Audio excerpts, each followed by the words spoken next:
యాక్చువల్గా మా ప్రాంతాల్లో మేము శిబిరాలు నిర్వహించేటప్పుడు ఈ శంకర్ ఫౌండేషన్ యాజమాన్యం వాళ్ళు రావటం, అక్కడ వాళ్ళందరికీ చెక్ చేసినాక ఎవరెవరికి ఆపరేషన్స్ పడతాయో చూసుకొని సాయంత్రం వాళ్ళ బస్సులో వాళ్ళని తీసుకొని ఇక్కడ హాస్పిటల్కి తేవడం, అయిపోయిన తర్వాత ఆపరేషన్ వాళ్ళు తిరిగి మా స్కూల్ దగ్గరకో లేదా మేము ఎక్కడైతే క్యాంప్ పెట్టామో అక్కడికి తీసుకొచ్చి అప్పచెప్పడం వరకు మాకు తెలుసు.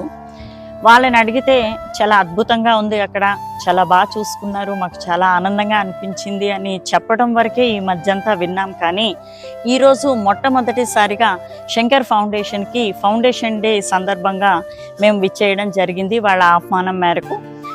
అక్కడికి వచ్చినాక ఒకసారి మొత్తం అంతా అటు ఆపరేషన్ థియేటర్స్ అవనివ్వండి, ఆరోగ్యశ్రీ అవనివ్వండి, పెయిడ్ అవనివ్వండి, పేషెంట్స్ తాలూకా ఫుడ్ అరేంజ్మెంట్స్, వాళ్ళ తాలూకా బెడ్స్ మొత్తం అంతా కూడా మేము హాస్పిటల్ చూసినాక మాకు కూడా చాలా ఆనందంగా అనిపించింది.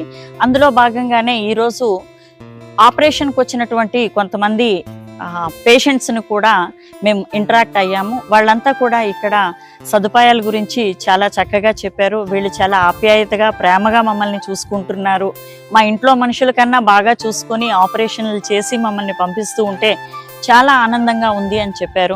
ఇందులో మేము ఈరోజు చూసిన వాళ్ళల్లో చాలామంది ఇప్పటికే ఒక కన్ను చేయించేసుకొని రెండో కన్ను చేయించుకోవడానికి కూడా రావటం జరిగింది.